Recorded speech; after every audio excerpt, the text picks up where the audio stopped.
Ukraine में नवंबर तक युद्ध का गर्म चरण खत्म होगा, व्लादिमीर जेलेंस्की ने कहा। और क्या आपको याद है, हाल ही में उनके मुख्य वार्ताकार और यूक्रेन की राष्ट्रीय सुरक्षा और रक्षा परिषद के सचिव रुस्तेम उमेरोव अमेरिकी प्रतिनिधिमंडल और यूरोपीय लोगों के साथ कुछ गुप्त बंद वार्ताओं के लिए गए थे।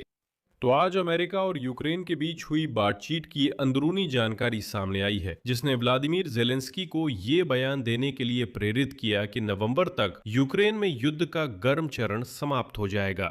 जेलेंस्की ने एक दिन पहले कहा था कि रूस पिछले साल के अंत से यूक्रेन के युद्ध क्षेत्र में अपनी पहल खो रहा है, जिससे युद्ध खत्म होने की संभावना बढ़ रही है। और इसी पृष्ठभूमि में जेलेंस्की का ये बयान आया कि सर्दियों तक मोर्चे पर एक महत्वपूर्ण फैसला लिया जाएगा।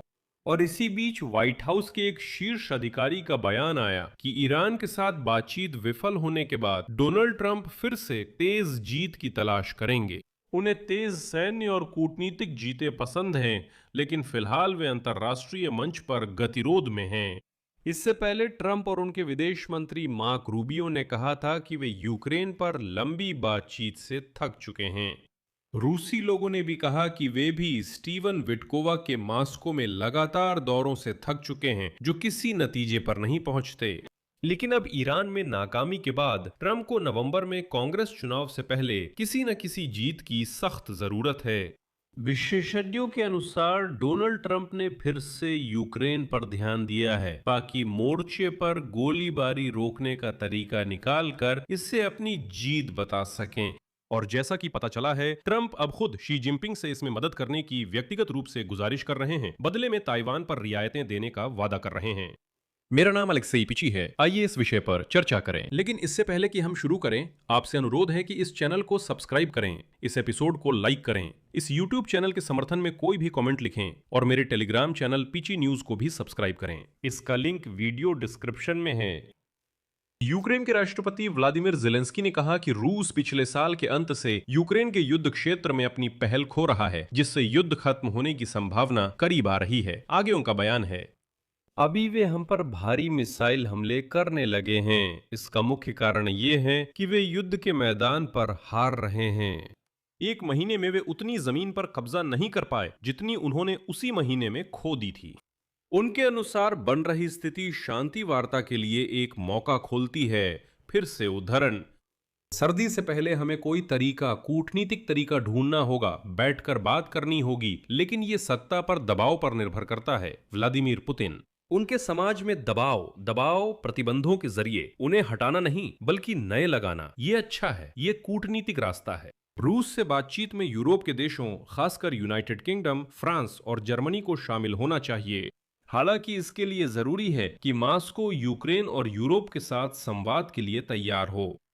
यह याद दिला दूं, द इकोनॉमिस्ट के सूत्रों ने बताया था कि जेलेंस्की ने 2-3 साल और युद्ध के लिए तैयार रहने का आदेश दिया है। उनके अनुसार साल की शुरुआत में कीव को उम्मीद थी कि अमेरिका की मध्यस्थता में होने वाली बातचीत से अस्थायी समझौता हो सकता है। इसके साथ ही कीव आपसी सेना वापसी की शर्त पर डोनबास से सेना हटाने पर चर्चा करने के लिए तैयार था। क्रेमलिन ने यूक्रेनी सेना की वापसी की मांग की और यूक्रेन के लिए सुरक्षा गारंटी जैसे अन्य देशों की सेना की तैनाती मानने से इनकार किया। 22 मई को अमेरिका ने वार्ता प्रक्रिया में अपनी भागीदारी समाप्त करने की घोषणा की। लेकिन इसका एक दूसरा पहलू भी है। व्लादिमीर पुतिन ने इसके विपरीत पिछले एक महीने में 2 बार जल्द ही सैन्य कार्रवाई समाप्त होने की बात कही है और इसका कारण रूसी सेना की मोर्चे पर बढ़त को बताया है। उसी समय उन्होंने ये भी कहा कि यूक्रेन को लेकर अमेरिकियों के साथ संपर्क बने हुए हैं, लेकिन पूरी तरह से बातचीत नहीं हो रही है।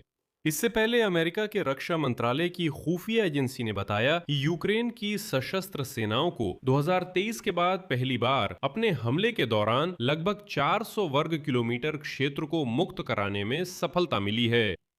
लेकिन जहां तक व्लादिमीर पुतिन की स्थिति का सवाल है, तो उनकी यही स्थिति है और ये यूं ही नहीं है। मुद्दा यह है कि 2023 में यूक्रेन के जवाबी हमले की विफलता के बाद रूस का पूर्ण पैमाने पर आक्रमण एक ऐसे पूर्वानुमानित चक्र में आ गया जिसमें गर्मी और सर्दी के हमले होते हैं और इनके बीच दबाव इतना कम हो जाता है जब रूसी इकाइयां रोटेशन और पुनर्गठन करती हैं। पहली नजर में 2026 कुछ खास नहीं है। वही प्रवृत्ति, गर्मी सर्दी के हमले, रोटेशन, पुनः तैनाती जैसी बातें हैं। तो ऐसा है, लेकिन जैसे ही वसंत से गर्मी में बदलाव हो रहा है, अभी यूक्रेनी सैनिक मोर्चे पर फिर से रूसी हमलों और घुसपैठ की कोशिशों की लगातार बढ़ती संख्या देख रहे हैं। और यहीं पर यह साफ हो गया कि कुछ चीजें वाकई बदल गई हैं। हालांकि ड्रोन हमले और गोलाबारी लगातार जारी हैं, लेकिन रूसियों की युद्ध क्षमता घट रही है, जबकि यूक्रेन ने 2025 में इसके उलट ब्रिगेडों को मिलाकर 10 से ज्यादा आर्मी कोर बनाए हैं। अब नए रंगरूटों को वही कमांडर ट्रेनिंग देते हैं जो उन्हें जंग में ले जाते हैं, जिससे ट्रेनिंग बेहतर हुई है। यूक्रेनी सेना ने पैदल सेना, ड्रोन, तोपखाने और बख्तरबंद गाड़ियों का तालमेल भी बेहतर किया। ऐसी ही संयुक्त सैन्य रणनीतियों ने रोटेशन करना, कुपियांस्क और गुलेपोल में आगे बढ़ना संभव बनाया और साथ ही रूसी सेना की तुलना में न्यूनतम नुकसान के साथ ये सब किया। इसके अलावा यूक्रेनी ड्रोन यूनिट्स, ड्रोन सिस्टम्स की ताकत ने मध्यम दूरी के हमले तेज कर दिए, जिससे रूसी लॉजिस्टिक्स को फ्रंटलाइन से 150 किलोमीटर तक की दूरी पर नष्ट किया गया। इस बारे में मेरा एक अलग एपिसोड था, आप वहां जाएं और जरूर देखें। वहां मैंने बताया था कि यूक्रेनी सेना ने रूसी लॉजिस्टिक्स को कब्जे वाले इलाकों में गहराई तक नष्ट करने की रणनीति अपनाई है। गहन जासूसी ने रूसी सेना की आपूर्ति को मुश्किल बना दिया है और उन्हें जोरदार हमलों के लिए अपनी ताकत इकट्ठा करने की संभावना से वंचित कर दिया है। सामरिक कौशल और नई सुधारों ने यूक्रेनी सैनिकों को 2024-2025 के इस गिरावट को पार करने में सक्षम बनाया और आखिरकार 2026 के पहले ही महीनों में साफ सुथरा सकारात्मक प्रवाह दिखने लगा। लड़ाकू इकाइयों में नए व्यक्तिगत स्टाफ का आगमन हुआ। यूक्रेन की सेना के विपरीत रूसी सेना ने कई कारणों से युद्ध में अपनी प्रभावशीलता खोनी शुरू की। 2024-2025 में रूस की बढ़त उसके विशाल भंडार और अग्नि शक्ति पर टिकी हुई थी, लेकिन इन स्थानीय हमलों की रणनीति के कारण पूरे 2025 में हर महीने लगभग 23,000 सैनिकों की जान चली गई। 2026 में ये संख्या बढ़कर 30,000 से भी ज्यादा हो गई। आखिरकार पहली बार ऐसा हुआ कि रूस ने जितने सैनिक भर्ती कर सकता था उससे ज्यादा सैनिक खोने शुरू कर दिए। पहले तोपखाने और बमों से पैदल सेना की कमजोर तैयारी पूरी हो जाती थी, लेकिन अब हालात बदल गए हैं। युद्ध का मैदान अब लगभग 30 किलोमीटर चौड़ी ताकतों के खिसकने की पट्टी में बदल गया है। यही इलाका सैनिकों के अनुसार किल जोन है। रूसी योजनाकारों के नक्शे ऐसी वास्तविकता को ठीक से नहीं दिखाते, जिससे मुख्यालय के आदेश व्यवहार से मेल नहीं खाते और हमलों का समन्वय कम प्रभावी होता जा रहा है। और इसी माहौल में सबकी नजरें एक बार फिर संयुक्त राज्य अमेरिका की ओर मुड़ गईं। न्यूयॉर्क टाइम्स लिखता है कि डोनाल्ड ट्रंप यूक्रेन पर बातचीत से बहुत थक गए हैं, क्योंकि ये उन्हें जल्दी जीत नहीं दिला सके। रूसियों ने कहा कि वे भी स्टीव विटकोवा और जैरेड कुशनर की मास्को यात्राओं से थक चुके हैं। रूस एक स्थिर राजनयिक प्रक्रिया चाहता है, जिसमें लाखों कार्य समूह और नियमित बैठकें हों। इसके अलावा मास्को चाहता है कि वॉशिंगटन अपना राजदूत वहां भेजे और फिर महीनों तक बातों में उलझाया जा सकता है। इन वार्ताओं को अलग अलग कार्य समूहों में चलाया जा सकता है। लेकिन यह अचानक यूक्रेन की मदद डोनाल्ड ट्रंप की ईरान के साथ युद्ध में गतिरोध से हो सकती है। असल में जैसा कि आप जानते हैं, ईरान ने हाल ही में घोषणा की कि वो अमेरिकियों के साथ वार्ताओं से पूरी तरह बाहर निकल रहा है। मान लीजिए अमेरिका और ईरान हॉर्मुज जलडमरू मध्य खोलने पर सहमत हो भी जाते हैं, तब भी ईरान अपने परमाणु और मिसाइल कार्यक्रम उसी स्थिति में रखेगा जैसी युद्ध से पहले थी। ईरान अच्छी तरह समझता है कि डोनाल्ड ट्रंप बड़े पैमाने पर सैन्य कार्रवाई फिर से शुरू करने के इच्छुक नहीं हैं, और इसी वजह से वो बातचीत को महीनों या यहां तक कि सालों तक खींच सकता है, जैसा कि पहले की सरकारों के साथ हुआ था। ईरान इसमें माहिर है, इसलिए निकट भविष्य में शांति समझौते की संभावना नहीं दिखती। अब डोनाल्ड ट्रंप की समस्याओं में गाजा पट्टी भी जुड़ गया है। लोग इसे भूल गए हैं, मैं याद दिला रहा हूं।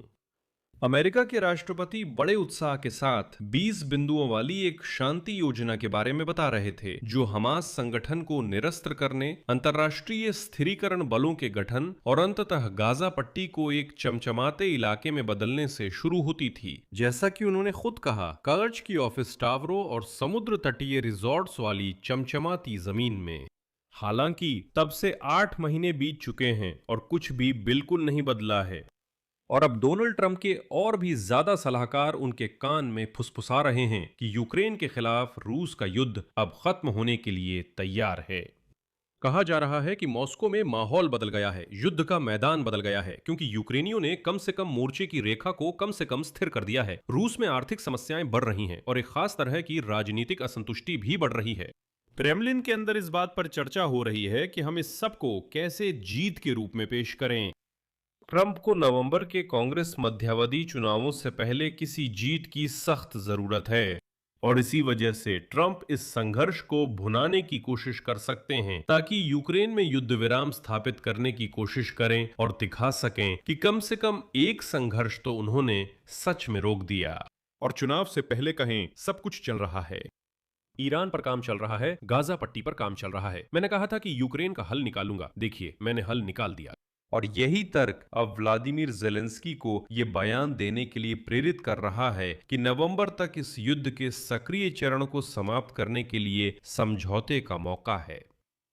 3 बिंदु लगाता हूं। कमेंट में राय और निष्कर्ष लिखें, चैनल सब्सक्राइब करें, घंटी दबाएं और लाइक करें। अगर आप इस YouTube चैनल के काम को सपोर्ट करना चाहते हैं तो आप इस वीडियो के डिस्क्रिप्शन में दिए गए लिंक और डिटेल्स के जरिए किसी भी डोनेशन से ऐसा कर सकते हैं। साथ ही मेरे सिर्फ यूक्रेनी भाषा वाले YouTube चैनल को सब्सक्राइब करें। ये एलेक्से पेचिए का नया चैनल है। अगर आप यूक्रेनी भाषा में खबरें पाना चाहते हैं तो लिंक डिस्क्रिप्शन में है, जरूर सब्सक्राइब करें। बस इतना ही, अपना ख्याल रखें, सबको अलविदा।